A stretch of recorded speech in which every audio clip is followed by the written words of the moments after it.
Hello everyone, welcome to Maximum Scoring. Today we are going to talk about very important chapter sectors of Indian economy. ఎకనామిక్స్ని deal చేస్తున్నాం. ఎకనామిక్స్లో కూడా పర్టికులర్గా ఈ లెసనే ఎందుకు స్టార్ట్ చేసాం? చాలా ఇంపార్టెంట్ కాబట్టి మీ ఎగ్జామ్స్లో ఖచ్చితంగా ఒక 2-3 బిట్లు, ఒక 5 మార్క్ క్వశ్చన్ మనం ఈ చాప్టర్ నుంచి ఎక్స్పెక్ట్ చేయొచ్చు అనమాట.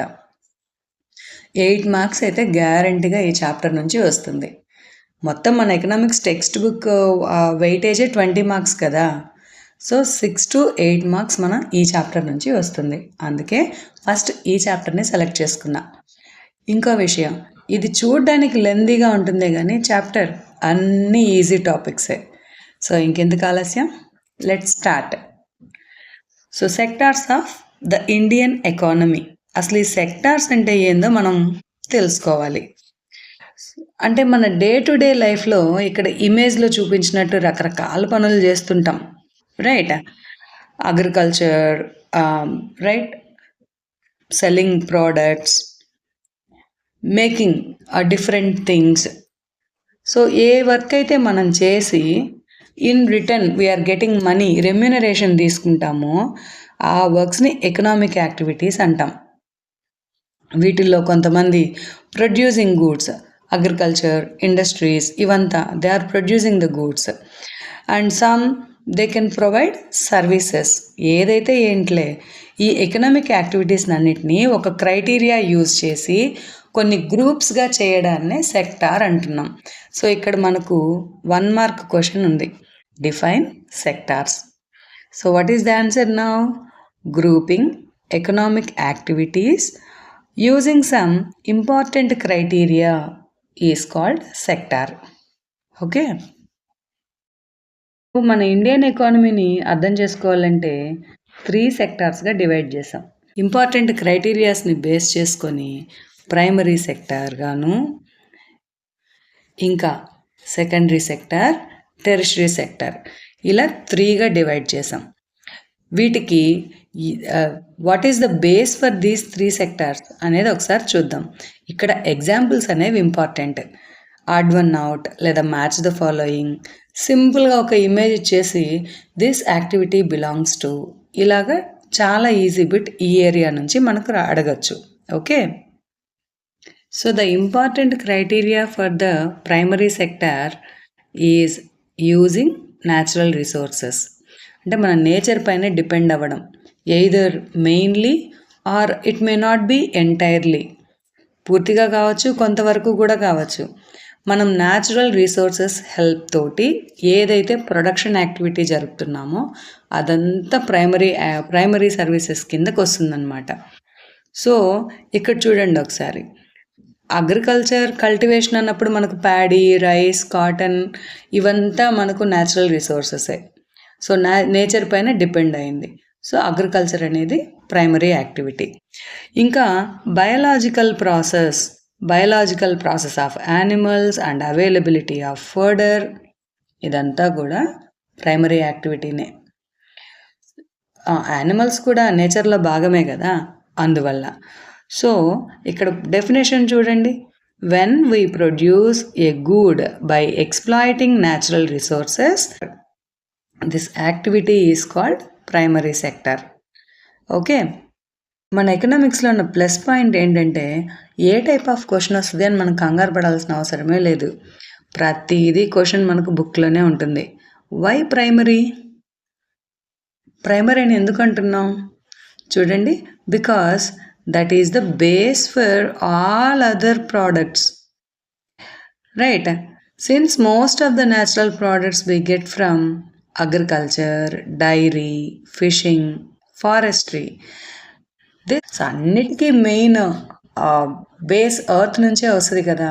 ఇప్పుడు మినరల్ ఎక్స్ట్రాక్షన్ అన్నాం, ఓర్స్ ఉన్నాయి, ఓర్స్ అనేది ఎర్త్ నుంచే వస్తుంది, అగ్రికల్చర్ ఎర్త్ నుంచే వస్తుంది. ఇట్లా ఇది చాలా బేస్ కాబట్టే దీనికి ప్రైమరీ సెక్టార్ అని పిలుస్తున్నాం. So other name for the primary sector is agriculture and related sector.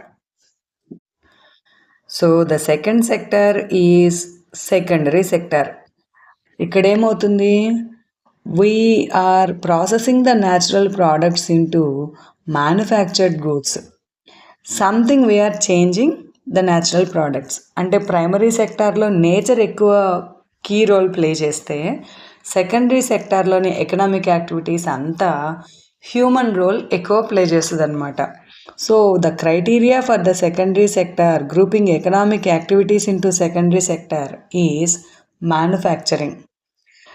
It is associated with industrial activity.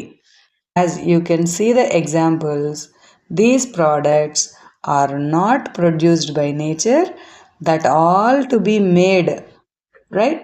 So that it depends on some process of manufacturing. ఈ ప్రాసెస్ ఎక్కడైనా జరగచ్చు, that maybe in a factory or workshop, of course or at home also. Okay, ఒకసారి examples చూడండి. Using cotton to get yarn. Yarn can be used to weave cloth. ఇదంతా ఇండస్ట్రియల్స్లోనే జరుగుతుంది. ఇప్పుడు sugar cane అనేది అగ్రికల్చరల్ ప్రోడక్ట్. దీన్ని raw మెటీరియల్గా use చేసినప్పుడు we make sugar or gur. Gur అంటే ఏం లేదు, జాగరి, బెల్లం. ఓకేనా? సో ఇలా బ్రిక్ మేకింగ్. చాలామందికి బ్రిక్ మేకింగ్ అనేది ప్రైమరీనా సెకండరీనా డౌట్ ఉంటుంది. Brick making using raw material from the earth, but brick we're it is manufacturing, right? నేరుగా మనకు సాయిల్ నుంచి దొరకట్లా ఇటుకరాళ్ళు అనేవి. We're manufacturing. So brick making అనేది సెకండరీ సెక్టార్. బ్రిక్ క్లిన్స్ అంటాం ఇటుక బట్టీలని. It comes under secondary sector. So ఇలా ఏవైతే యాక్టివిటీస్ ఇండస్ట్రీస్తో రిలేట్ అయ్యి మ్యానుఫ్యాక్చరింగ్ యాక్టివిటీ ప్రాసెసింగ్తో ఉంటుందో అవంతా కూడా సెకండరీ సెక్టార్ కిందకు వస్తాయి. This secondary sector is also known as industrial sector. Okay, third category economic యాక్టివిటీస్ని సర్వీస్ సెక్టార్గా డివైడ్ చేసాం. So the name itself suggesting it is providing services. So unlike it is directly involve in to the production of goods. ఇక్కడ మనకు కంటికి కనిపించేటివి products అనేవి కనిపించవన్నమాట. So like teacher services, doctors, personal services like washerman, barber, cobbler, lawyers, వీళ్ళందరూ చూడండి help చేస్తూ ఉంటారు. అంటే వర్క్ చేస్తారు, ఆ వర్క్కి ఆ సర్వీసెస్కి రెమ్యూనరేషన్ తీసుకుంటారు. ఇంకా మనకు టెక్నాలజీ పెరగడంతో న్యూ సర్వీసెస్ అనేవి బాగా పెరిగాయి, which is based on information technology. అంటే ఎలా? Internet cafe, ATM booths, call centres, software companies, these YouTubes, these media, these all comes under service sector. Okay, so what all are the criteria for the three sectors? Primary sector, exploiting the nature. Secondary sector, manufacturing. Tertiary sector, providing services. Is the concept clear? మనకు జనరల్గా ఎకనామిక్స్లో అడిగే bits పెద్ద పెద్ద పారాగ్రాఫ్స్తో ఉంటాయి. Answer ఏమో చాలా ఈజీగా ఉంటుంది. ఆ పారాగ్రాఫ్ చదివే లోపల పాపం చాలా బాగా నేర్చుకునే పిల్లలు కూడా కన్ఫ్యూజ్ అవుతూ ఉంటారు. ఆ పారాగ్రాఫ్స్ ఎక్కడి నుంచో ఉండవు, మన టెక్స్ట్ బుక్ నుంచి మాత్రమే ఉంటాయి. ఒకసారి చూద్దాం. ఎకనామిక్ యాక్టివిటీస్ తో are grouped into 3 different categories. They are highly interdependent. That is obviously no. ఈ మూడింటిని కూడా మనం విడిగా చూడనేలేం. ఇట్లా విడివిడిగా ఉంటే డెవలప్మెంట్ అనేదే రాదు. These 3 are 100% interdependent. ఇప్పుడు ఎగ్జాంపుల్స్ తోటి వీటిని ఒకసారి చెక్ చేద్దాం. Imagine what would happen if farmers refuse to sell sugar cane to a particular sugar mill. The mill will have to shut down. మరి ఏమవుతుంది? షుగర్ కేన్ అగ్రికల్చరల్ ప్రోడక్ట్ అయిన sugar కేన్ని మిల్కి అంటే షుగర్ ప్రాసెసింగ్ మిల్కి అమ్మకపోతే ఏమవుతుంది? Mills అనేవి close చేసుకోవాల్సిన పరిస్థితి వస్తుంది. అంటే ఈ ఎగ్జాంపుల్లో మనకు secondary sector sugarcane mills అనేవి కంప్లీట్గా ప్రైమరీ సెక్టార్ పైన డిపెండెంట్ అయి ఉన్నాయి. ఓకే, నెక్స్ట్ బిట్ చూడండి. Imagine what would happen to cotton cultivation. So cotton కల్టివేషన్కి ఏమవుతుంది అంటే ప్రైమరీ సెక్టర్ గురించి మాట్లాడుతున్నాడు. If companies decide not to buy from the Indian market. మనకు బిట్ ఇక్కడ వరకే. ఇది నెక్స్ట్ ఇదంతా కూడా మిమ్మల్ని మిస్లీడ్ చేసే points. Indian market cotton cultivators దగ్గర నుంచి కాటన్ని తీసుకోకపోతే ఏమవుతుంది? ప్రైమరీ సెక్టార్కి లాస్ వస్తుంది. అంటే ఏంటి? Primary sector is depending on secondary sector. అంతేనా? ఇక్కడ మనకు మిస్లీడ్ చేసే పాయింట్స్ ఏంటి? And import all cotton they need from other countries. Indian cotton cultivation will becomes less profitable and the farmers may even go bankrupt if they cannot quickly switch to the other crops. Cotton prices will fall. అంటే primary సెక్టర్కి వచ్చే నష్టాలన్నీ చెప్పాడు. ఓకేనా? ఇక్కడ bankrupt అన్నాము, bank కనిపించింది, tertiary వచ్చిందా, ఇట్లా unnecessary thoughts అన్నీ మనకు రాకూడదు. బిట్ చాలా క్లియర్గా అర్థం చేసుకోవాలి. Right. So what happen to cotton cultivation if companies decide, companies అంటే industries, decide not to buy cotton from the Indian market? ఏముంది? ప్రైమరీ సెక్టార్కి లాస్ వస్తుంది. So primary sector is depending on secondary sector. అంతేనా? Next bit చూద్దాం. Farmers buy many goods such as tractors, pump sets, electricity, pesticides and fertilizers. ఇవన్నీ ఏంటి? Tractors, pump sets ఇవంతా ఎవరు తయారు చేస్తున్నారు? సెకండరీ సెక్టార్లే కదా. ఎలక్ట్రిసిటీ అంటే కూడా డిస్కామ్, పవర్ జనరేటింగ్ పాయింట్, అది కూడా ఇండస్ట్రీ కిందకే వస్తుంది. సో ఇండస్ట్రీస్ మీద డిపెండ్ అయి ఉన్నారు. ఎవరు డిపెండ్ అయి ఉన్నారు? ఫార్మర్స్ డిపెండ్ అయి ఉన్నారు. అంటే primary sector is depending on secondary sector. అయిపోయింది అంతే. సరే. People working in industrial and service sectors need food. అంటే సెకండరీ సెక్టార్లో ఉండే వాళ్ళకి, టెరిషరీ సెక్టార్లో ఉండే వాళ్ళకి ఫుడ్ కావాలంట. ఫుడ్ అంటే ప్రైమరీ సెక్టార్. అంటే ఈ రెండు ప్రైమరీ మీద డిపెండ్ అయి ఉన్నాయి అని చెప్పాడు. Imagine what would happen if there is a strike by transporters and lorries. Transports and lorries అంటే టెరిషరీ సెక్టార్. సో వీడు స్ట్రైక్ చేశాడంట. సో విలేజెస్లో ఉన్నటువంటి మిల్క్, వెజిటేబుల్స్ ఇవి ఏవి ట్రాన్స్పోర్ట్ అవ్వట్లేదు. మరి ఇవేవి ట్రాన్స్పోర్ట్ అవ్వకపోతే నష్టం ఎవరికి వస్తుంది? ఫస్ట్ మిల్క్, వెజిటేబుల్స్ ఇవంతా సంవత్సరాల తరబడి ఏమి ఉండవు కదా, మరుసటి రోజుకి పాడైపోతాయి. సో ప్రైమరీ సెక్టార్కి లాస్ వస్తుంది. సో అంతే, బిట్ అయిపోయింది ఇంకా. Okay. Food will become scares in the urban areas. Urban ఏరియాస్లో ఉండేది ఎవరు? సెకండరీ, టెరిషరీ సెక్టార్సే కదా. So they need food and this primary sector need services of the secondary as well as tertiary services. So these three are interdependent. Okay, ఇది రాస్తే చాలు. ఈ కాలం ఉంటుంది, దీన్ని మాత్రం అస్సలు వదిలిపెట్టకూడదు, చక్కగా నేర్చేసుకోవాలి. ఎక్కడి నుంచి కూడా మనకు ఇంపార్టెంట్ క్వశ్చన్స్ అనేవి తగులుతాయి. సరే, classify the following list of occupations under primary, secondary, tertiary అంటున్నాడు. అవేంటో చూద్దాం. First tailor. Tailor using tailoring machine or not? Finished goods వస్తున్నాయి కదా వాడి దగ్గర నుంచి. So he comes under secondary sector. Basket weaver, వీడు కూడా ఒక ఫినిష్డ్ గూడ్ ఇస్తున్నాడు. ఏదైతే మ్యానుఫ్యాక్చరింగ్ ఫినిష్డ్ గూడ్ ఉంటుందో దాన్ని మనం సెకండరీ సెక్టార్లో వాడేస్తాం. ఓర్ అన్నాం అనుకోండి ప్రైమరీ, అదే ఐరన్ అన్నాం అనుకోండి సెకండరీ, అంతే తేడా. ఓకేనా? ఏదైతే మనకు నేచర్లో నుంచి వస్తుందో, హ్యూమన్ ఇంటరాక్షన్ తక్కువగా ఉండి, అది ప్రైమరీ. కంప్లీట్గా ఒక output, different output, bamboo stick primary. Bamboo స్టిక్స్తో చేసిన బాస్కెట్ అనేది secondary sector. Hope you understand. Flower cultivator అంటే ఈయన అగ్రికల్చర్లో భాగంగా ఉన్నాడు, ప్రైమరీ. మిల్క్ వెండర్, మిల్క్ అనేది ప్రైమరీనే, బట్ హీఈస్ ఎ వెండర్, ఇల్లు తిరిగి పోస్తున్నాడంట, పాలు అమ్ముతున్నాడు. So he comes under service sector. Okay, he comes under service sector అంటే tertiary sector. Fishermen primary sector. Fishing, honey cultivation, sericulture ఇవంతా కూడా అగ్రికల్చర్ కిందకే వస్తాయి, ప్రైమరీ సెక్టార్. ప్రీస్ట్ సర్వీసెస్ ఇస్తున్నాడు, so tertiary sector. Courier services ఏ tertiary sector. Workers in match factory secondary.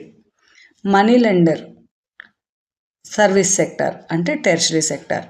Gardener గార్డెన్లో ఉంటున్నాడు, గార్డెన్ని జాగ్రత్తగా చూసుకుంటున్నాడు, so nature primary sector. Potter pot అనేది ఫినిష్డ్ కూడా ఇంటర్మీడియటరీ కూడా ఖచ్చితంగా ఫినిష్డ్ గూడే కదా. సో మట్టితో వర్క్ చేయొచ్చు, ఎర్త్రన్ పాట్స్, ఎర్త్రన్ వెజల్స్ ఇవంతా, కానీ ఇవంతా ఫినిష్డ్ గూడ్స్ కాబట్టి పాటర్ అనేవాడు సెకండరీ సెక్టార్.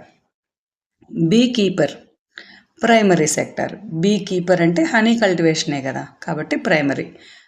ఆస్ట్రోనాట్ సర్వీసెస్ అంటే tertiary sector. Call centre employee అన్నప్పుడు కూడా టెర్షరీ సెక్టారే. సో ఇది క్లాసిఫికేషన్. ఓకే, ఇప్పుడు నెక్స్ట్ టాపిక్ చూద్దాం.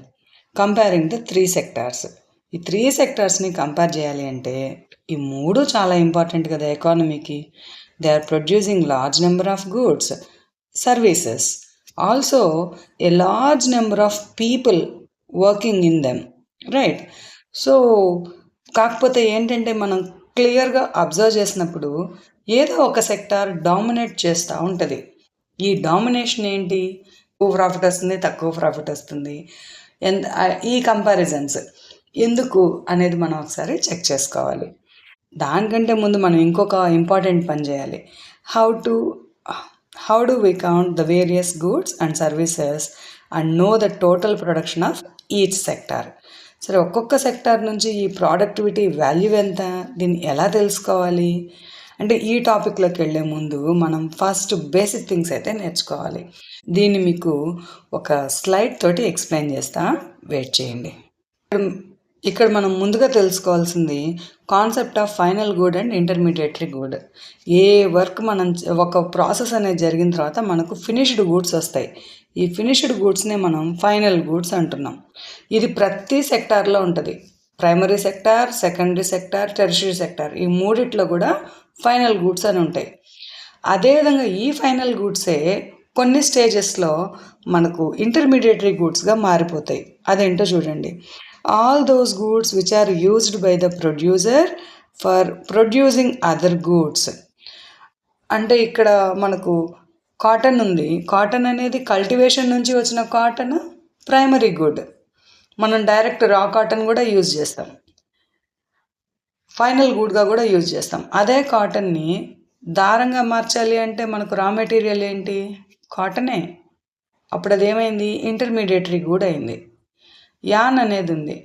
ఈ an final good as well as నేరుగా దారం వాడేసుకుంటే ఫైనల్ గుడ్. అదే ఈ దారాన్ని క్లాత్ వీవింగ్లో యూజ్ చేస్తే ఇంటర్మీడియటరీ గుడ్ అనమాట. ఇలాగా, ఓకేనా? ఇప్పుడు చూడండి. సో ఇక్కడ మనం ఏంటంటే ఈ క్యాలిక్యులేషన్ చేసేటప్పుడు ఖచ్చితంగా ప్రోడక్ట్ యొక్క వాల్యూ తీసుకోవాలి, కానీ గూడ్స్ అండ్ సర్వీసెస్ యొక్క వాల్యూ తీసుకోవాలి, కానీ ఆ ప్రోడక్ట్ని డిఫరెంట్ టైప్స్గా మనం కౌంట్ చేయకూడదు. ఫర్ ఎగ్జాంపుల్ బిస్కెట్స్ అనేది మనం తయారు చేసి అమ్ముదాం అనుకున్నాం. దాంట్లోకి రా మెటీరియల్ కావాలి. ఎలాగా? Nuts, milk, wheat, different oils, ఇవన్నీ మనం తెచ్చిపెట్టుకున్నాం. సో ఇవంతా మనకేమవుతాయి? ఇంటర్మీడియటరీ గూడ్స్ అవుతాయి. వీటన్నిటినీ మనం ప్రాసెస్ చేసిన తర్వాతనే బిస్కెట్ ప్యాకెట్ వస్తుంది. వీట్ 10 రూపాయలకు కొన్నాను, మిల్క్ 10 రూపీస్కి పర్చేస్ చేశాను, నట్స్ ఒక 100 రూపీస్ పర్చేస్ చేసాము. ఈ రేట్స్ అంతా మనం యాడ్ చేసుకుంటా వచ్చి మళ్ళీ బిస్కెట్ ప్యాకెట్కి యాడ్ చేసామనుకోండి, ఏమవుతుంది? డబల్ కౌంట్ అవుతుంది. So while calculating GDP, the utmost precaution we need to take that we should add only final product value. ఓకేనా? ఇప్పుడు ఏంటి ఇక్కడ? The value of final goods and services produced in each sector with in a particular year provides the total value production of that particular sector. అంటే ఒక్కొక్కరి దగ్గర నుంచి, అంటే primary నుంచి ఎంత ఆదాయం వచ్చింది, సెకండరీ నుంచి ఎంత ప్రాఫిట్ వచ్చింది, టెర్షరీ నుంచి ఎంత ప్రాఫిట్ వచ్చింది అనేది వాటి ఫైనల్ వాల్యూస్ పైనే ఆధారపడి ఉంటాయి అన్నమాట.